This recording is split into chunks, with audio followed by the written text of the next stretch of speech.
Sergio Aguayo, Denis Dresser y Lorenzo Meyer en Aristegui en Vivo. Mesa Política. A los tres, gracias por estar esta mañana de lunes aquí. Bueno, ¿cuántos temas? ¿Por dónde empezamos, Lorenzo? Estamos con un panorama bastante amplio de información, desde el reportaje de las armas en México que acabamos de comentar con Jesús Esquivel, el tema de Obama, Trump, el FBI, nuestras cuitas nacionales. Bueno, tenemos muchos temas, pero creo que valdría mucho la pena, Lorenzo. Les propongo, Denise, Sergio, a los tres, bienvenidos. Les propongo iniciar con este reportaje de Jesús que me parece importante por lo que implica precisamente volver a hablar del tema armas en México. Sé que Lorenzo ha dicho, bueno, hasta que no ocurra una cosa específica, no alimentemos la idea de la militarización, pero al final, Lorenzo, pues estamos efectivamente frente a la evidencia de la adquisición masiva de armas hacia México, en este caso por parte de México. Vaya cóctel, Lorenzo, buenos días y bienvenido.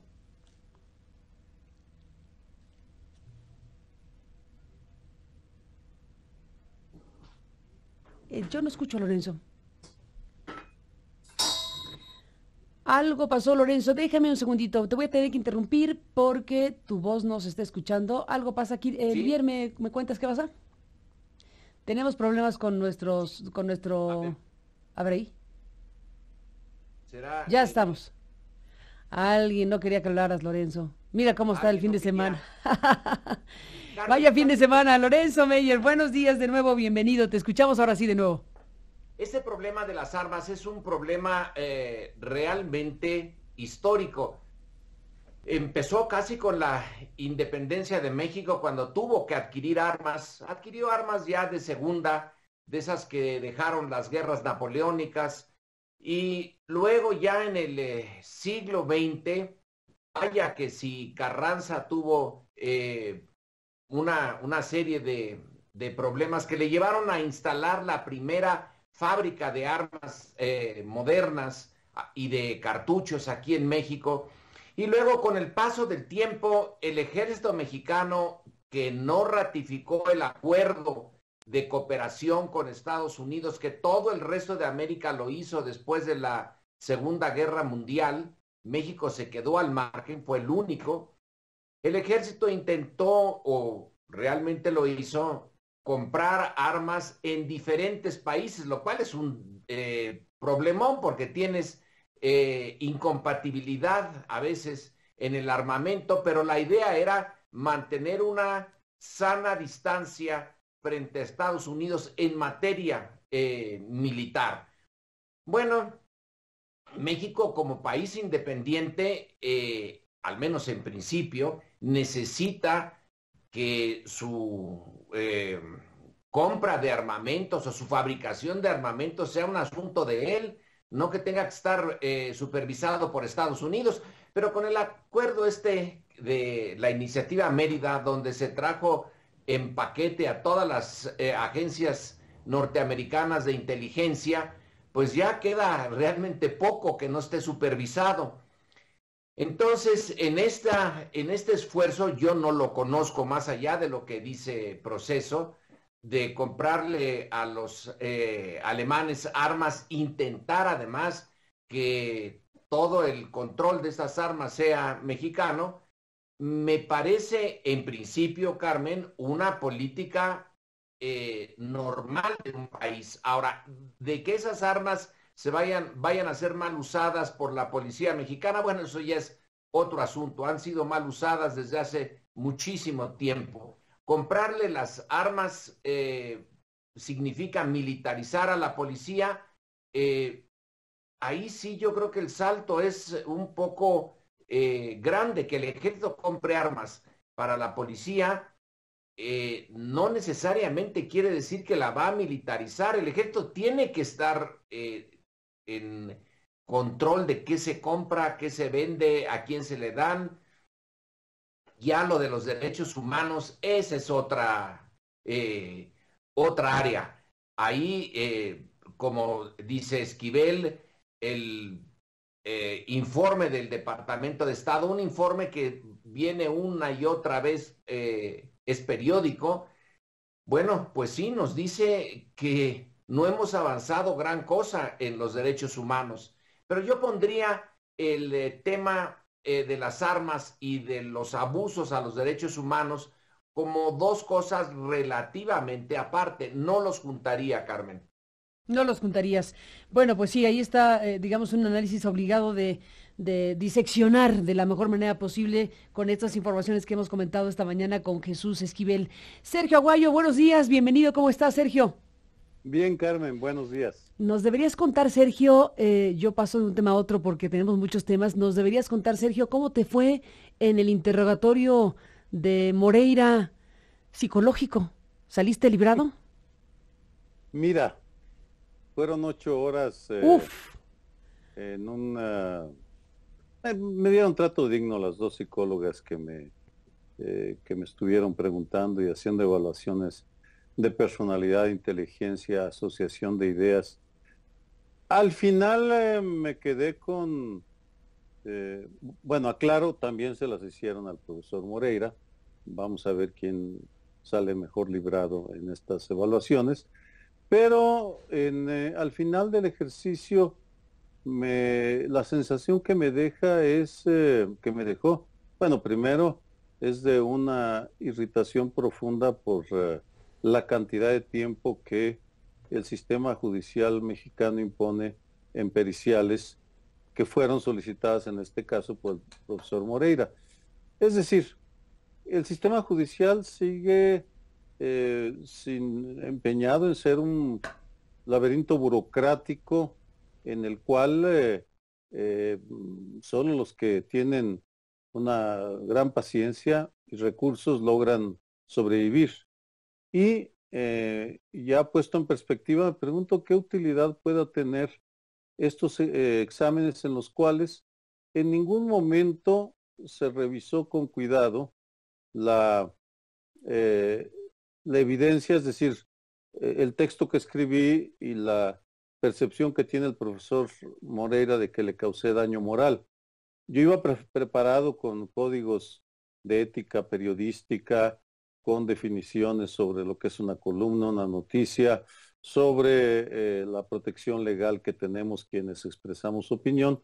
Repito, iba preparado para discutir el fondo de la litis y cómo sí estaba psicológica y profesionalmente preparado para afirmar lo que dije, es decir, cómo tenía documentación en enero del 2016, por ejemplo, contaba con el acta de la audiencia utilizada por la audiencia española para detener a Moreira, y ahí claramente se decía que se le estaba deteniendo por lavado de dinero, presunta asociación con delincuencia, malversación de fondos públicos, es decir, había acusaciones muy precisas. Nada de eso interesó en este examen, sino que fue como si estuviera solicitando el ingreso a la Policía Federal o algo así, vamos. Estoy desconcertado. La utilidad, salvo que salió muy caro, porque lo pagamos, bueno, yo pagué mi parte, el profesor Moreira pagó la suya. Él tiene seguramente muchísimo más dinero que yo.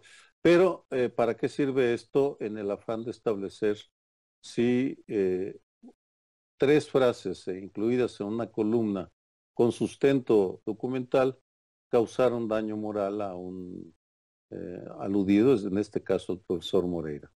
Pero bueno, siguen otras pruebas. El juez que sigue ahí, porque no lo han removido, ahora acaba de aprobar una evaluación socioeconómica. No sé qué signifique, pero ya anticipo la pesadilla burocrática que va a ser y las visitas que van a hacer las trabajadoras sociales a mi estudio para verificar que sí sé leer libros, que sí sé utilizar la computadora, qué sé yo, qué significa las pruebas socioeconómicas. qué barbaridad. El juez aceptó también, entonces, además de las pruebas psicológicas periciales, que se revise tu situación socioeconómica para un tema de daño moral, cuando el tema del recurso que pretende Moreira como resarcimiento lo plantea en 10 millones de pesos, él pone una cantidad específica, el juez tendrá que determinar qué va a hacer con eso, pero abre la puerta también el juez a una, como dices, pesadilla judicial en lo que tiene que ver con la revisión de tu entorno inmediato, de tu condición socioeconómica, de cómo vives, qué haces, qué ingresos tienes.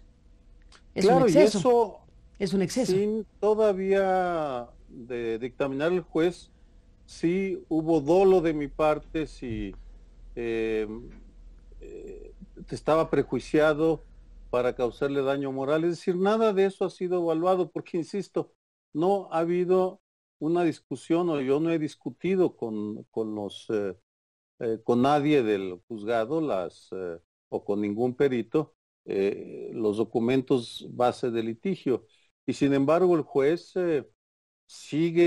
insiste en aprobar peticiones que le hace Humberto Moreira. Yo ya no entiendo porque presentamos un recurso al Consejo de la Judicatura que preside Edgar Elías Azar y pues ni nos responde al Consejo de la Judicatura y el juez sigue tomando medidas que pues son sesgadas. Ahora, yo voy a solicitar evidentemente lo mismo para el profesor Moreira, que también le hagan un estudio socioeconómico. No sé en qué vaya a desembocar, pero mira, si lo que el profesor Moreira y sus amistades en el Poder Judicial buscaban es desgastarme, quitarme tiempo, recursos, energía, pues lo están logrando, al menos algunas semanas. La semana pasada fue en ese sentido, como haber visitado un casino administrado por Kafka, con las cartas marcadas. Un casino administrado por Kafka con las cartas marcadas. Vaya descripción la tuya, Sergio Aguayo, de esa experiencia que te está tocando vivir en el ámbito judicial. Efectivamente, la judicialización de la vida de las personas y de los periodistas y de los analistas y de los críticos de este país es un tema que deberíamos poner en la palestra de la atención pública mexicana con mayor énfasis, porque efectivamente tiene toda una connotación y ni es gratuita, ni está surgida de la nada, sino tiene un claro propósito efectivamente de inhibir, básicamente eso, inhibir el ejercicio crítico y la tarea periodística en este país. Creo que eso hay que subrayarlo y decirlo todos los días, porque todos los días estamos metidos en una situación de esta naturaleza.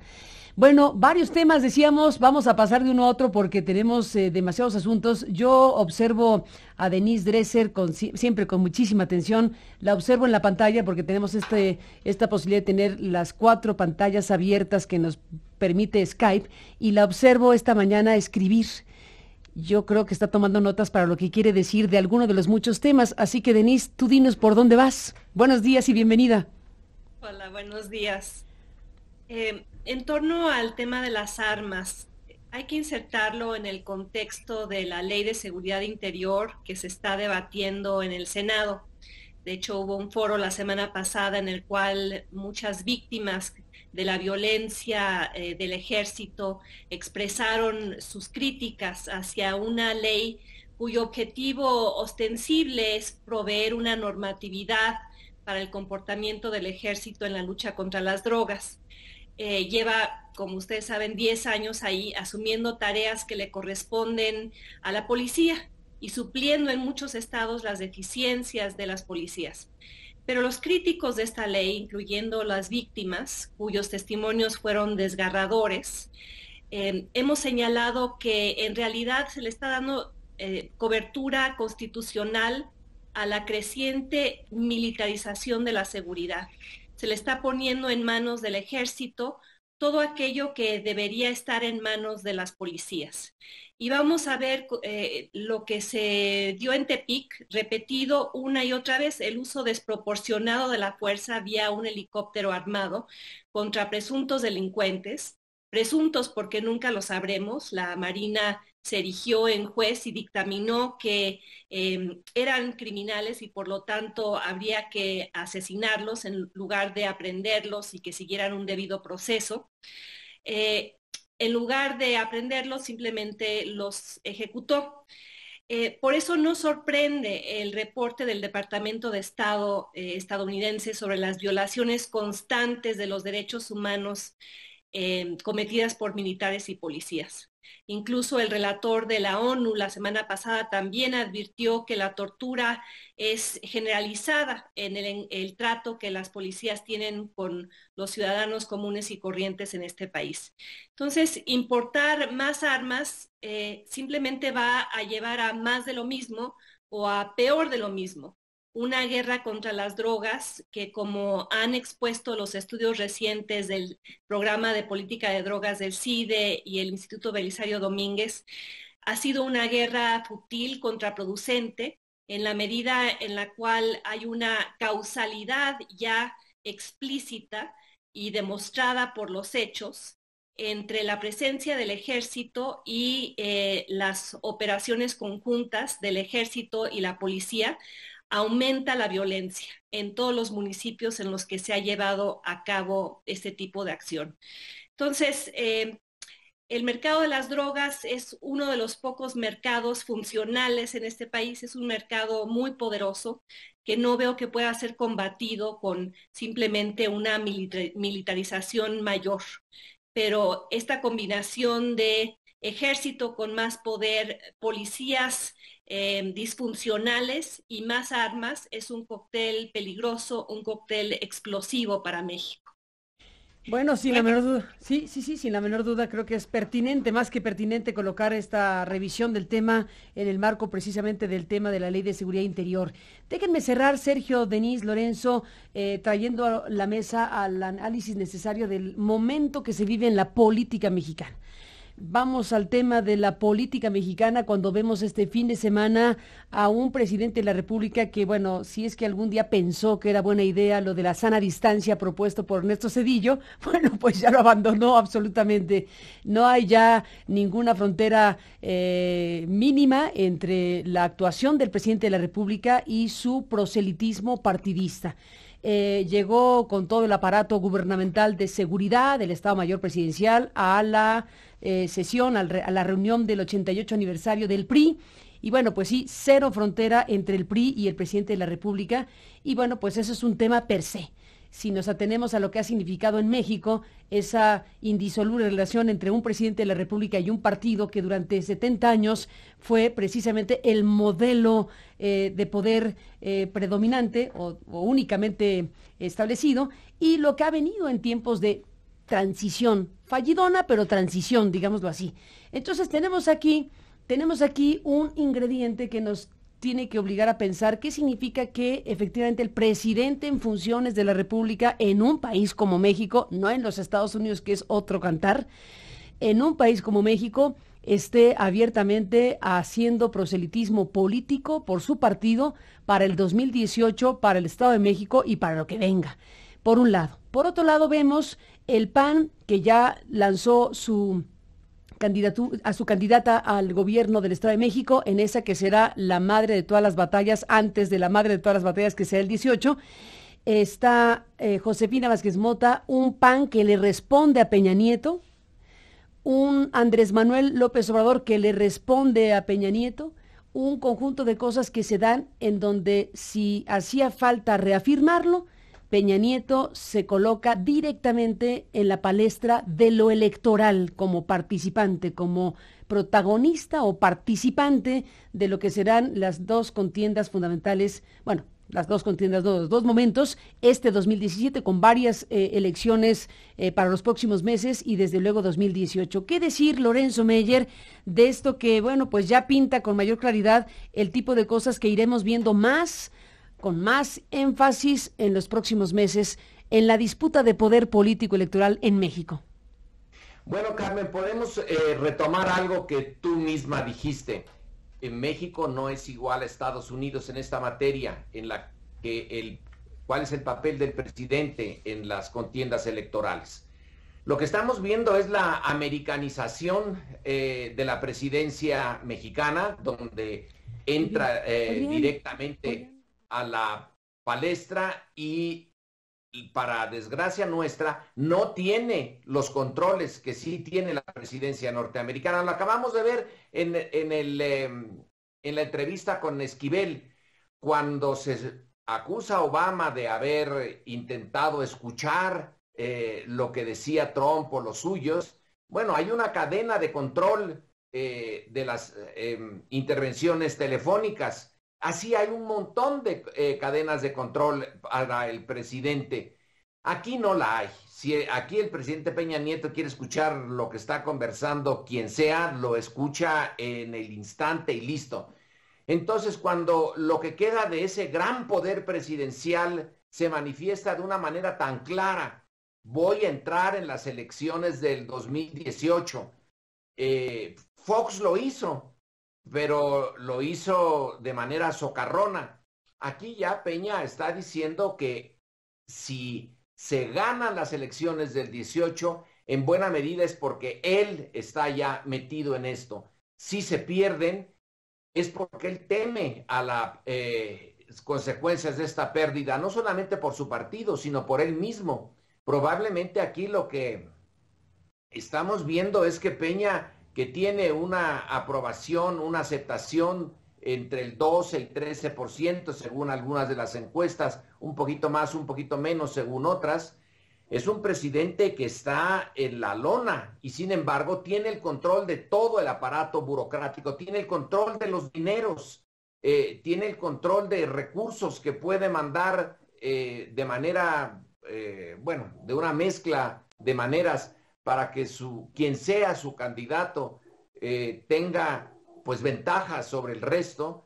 Y entonces aquí, a mi juicio, lo que estamos viendo es posiblemente la última lucha del PRI, que nació en 1929 como partido de Estado, y hay que insistirlo, porque Emilio Portes Gil, para mantener a ese partido recién nacido, decretó que todos los burócratas, todos los que vivían de la nómina del Estado, tenían que aportarle al nuevo partido, al PNR, al abuelito del PRI. Después ya se disfrazó esto y se quitó ese requerimiento. Pero el que hubiera nacido así, deja el sello, ese sello que no se ha quitado. Es un partido de Estado, así nació. Ahora tiene menos poder, pero tiene la misma vocación. Entonces la sociedad mexicana hoy, a diferencia de lo que ocurría en 1929, pues tiene que poner más atención y hacer todo un esfuerzo por fin poder romper esta liga entre partido y Estado, que por lo visto Peña se propone mantener hasta donde le sea posible. Vaya que si va a ser una elección madre de muchas elecciones, porque si el PRI se mantiene en 18 digo, como propone Peña, estamos en una imposibilidad de evolución política positiva. Más bien iríamos hacia la involución política. Déjenme presentar un fragmento de Peña, uno de Anaya, uno de López Obrador, y escuchamos a Sergio y a Denise. Hoy nuevamente hay riesgos de retroceso. Al igual que hace 6 años, están resurgiendo las amenazas que representan la parálisis de la derecha o el salto al vacío de la izquierda demagógica. Hoy nuevamente... Fue el último cumpleaños del PRI gobernando el Estado de México. Ayer fue el último pastel y las últimas velitas que compras con el dinero de los mexiquenses. Adiós al pajero, adiós al billar. Aquí en el Estado de México se les acabó la fiesta. Con los ataques de Peña, Calderón, su esposa, de Yunes, de el del PRI, que se me olvida su nombre, de Anaya, ese aprendiz de mafioso, presidente del PAN. Todos ellos están lanzados en contra de Moreno. Sergio Aguayo, ¿cómo ves el panorama? Que ya entramos en la obsesión del 2018, que va a distraer a la clase política de tomas de decisiones bien importantes en un buen número de temas. Me detengo en un aspecto que generalmente no se comenta, pero que me llama la atención. Empiezo con el PRI, luego con el PAN. Se fijaron que nadie en el estrado traía corbata, porque Enrique Peña Nieto decidió quitarse la corbata. Podrá parecer algo menor, pero es muy ilustrativo de la permanencia y fortaleza de una cultura política que se niega a desaparecer. Durante los años de Echeverría, todos se ponían guayabera. Las mujeres se vestían con trajes regionales, porque a doña Esther le gustaban los bailes regionales.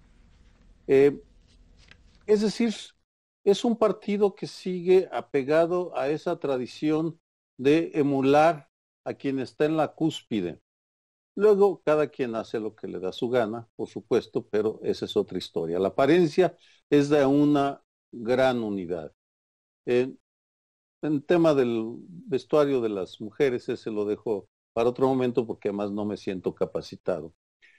El caso del PAN es bastante parecido. Me llama la atención no solo el vestuario, tal vez se debió a que era domingo y que por tanto la corbata podía hacerse a un lado, pero ahí me llamó la atención la diversidad de los que decidieron unirse en torno a Josefina Vázquez Mota. Me pregunto si se trata de una unidad que permanecerá hasta el día de las elecciones del 2018 o si veremos escisiones. Pero en todo caso, de lo que no me queda ninguna duda es que ambos partidos están demostrando que para ellos lo más importante que se viene son las elecciones del 2018, que ya empezaron las elecciones, y pues tendremos que ver cómo se alejan de sus responsabilidades los próximos 2 años, lo cual es lamentable porque un asunto que no tocamos y que lo menciono por extraordinaria relevancia que tiene, es una noticia perdida en páginas interiores de Reforma. Según el secretario de Gobernación, el ejército se ha replegado a sus cuarteles. No está, es decir, una especie de huelga de rifles caídos. No es algo menor. Significa que el malestar de las Fuerzas Armadas continúa por la falta de una certidumbre jurídica. Es una pena que, insisto, que no le quito importancia al 2018, pero me parece excesivo que ya empecemos desde ahora con esa elección para quienes ocupan cargos de responsabilidad. Andrés Manuel, y a quienes no tienen cargos de responsabilidad, está muy bien que lo hagan, vamos, es parte de las reglas del juego. Pero hay asuntos muy importantes. Uno de ellos es esta renuencia del ejército a cumplir con imponer un cierto orden en algunas entidades de la República. Osorio Chong no aclara en cuáles entidades se ha replegado, pero en todo caso es una señal ominosa y preocupante. Denise Dresser, ¿cómo cerramos esta mesa con tantos temas en este panorama? Bueno, pues dice Sergio que los actores de responsabilidad pública se dediquen a sus actividades y responsabilidades y que los actores políticos electorales pues estén en esta contienda durante el 2018. Pues al final de cuentas unos y otros ya están en la palestra 2018. Independientemente de la sugerencia de Sergio, es evidente que todo el mundo tiene la mirada puesta en esa disputa de poder. ¿Cómo ves el panorama si tomamos de muestra lo ocurrido el fin de semana, Denise? Pues tienes razón, Carmen. Entre el presidente y el PRI ya no hay una sana distancia. Regresamos a esa enfermiza proximidad. Y un PRI que celebra sus 88 años en lo que parecería ser un planeta paralelo, en el que, citando esa ya famosa frase, no entienden que no entienden. Tan es así que le dan una medalla a a Manlio Fabio Beltrones. Manlio Fabio Beltrones, emblemático de la podredumbre que ha perseguido a este país desde hace muchos años. Y mientras tanto, el presidente vitoreado, aplaudido con, bueno, según encuestas que yo he visto, solo 6 u 8% de aprobación. Un gobierno desacreditado, acorralado, rechazado por más del 90% de la población y sin mecanismos para que lo podamos remover o siquiera investigar. Enrique Peña Nieto declarando que la oposición no está lista para gobernar, un déjà vu de aquella famosa frase porfirista, y hablando de retrocesos, cuando su gobierno ha llevado a cabo una regresión en casi todos los ámbitos, la libertad de expresión, la transparencia, la limpieza electoral, conquistas que fueron producto de la transición democrática y que hoy están en juego. Enrique Peña Nieto es el líder de un PRI que no entiende el contexto ni parece estar dispuesto a corregir sus errores. El más grave de ellos, la corrupción, ese ácido corrosivo que ha corroído las reformas estructurales y la narrativa modernizadora de su gobierno. OHL, Odebrecht, que sigue sin investigarse, la Casa Blanca, la casa en Malinalco, la casa de Ixtapan de la Sal. Y bueno, veo ahí en la fotografía a Enrique Ochoa, que tan generosa y caritativamente donó la separación multimillonaria que recibió de la Comisión Federal de Electricidad cuando se separó de esa institución, una separación que probablemente no merecía y que es altamente cuestionable, así como lo son las pensiones que les damos a los expresidentes. Pero regresando al ámbito electoral, la última lucha para el PRI va a ser el Estado de México, el lugar que propulsó a Enrique Peña Nieto, el telepresidente, como lo ha bautizado Genaro Villamil, el copetesaurio. El Estado de México, el bastión que el PRI no puede y no quiere perder, porque si pierde la presidencia en 2018, el Estado de México va a ser la provincia a la cual huirán los priistas para lamer sus heridas y vivir otra vez del presupuesto. El Estado de México va a ser como la batalla del Álamo, la madre de todas las batallas. Olvídense de Trump, el gasolinazo, la deuda, la militarización. Vamos a ver carretadas de dinero y todo tipo de guerras sucias para que el PRI pueda sobrevivir ahí. Vamos a ver el último coletazo del dinosaurio en extinción. Pues ahí está este panorama. Denise Dresser, Lorenzo Meyer, Sergio Aguayo, a los tres gracias por estar este lunes aquí. Nos mantenemos en contacto como siempre. Un abrazo, buenos días y hasta la próxima. Buenos días.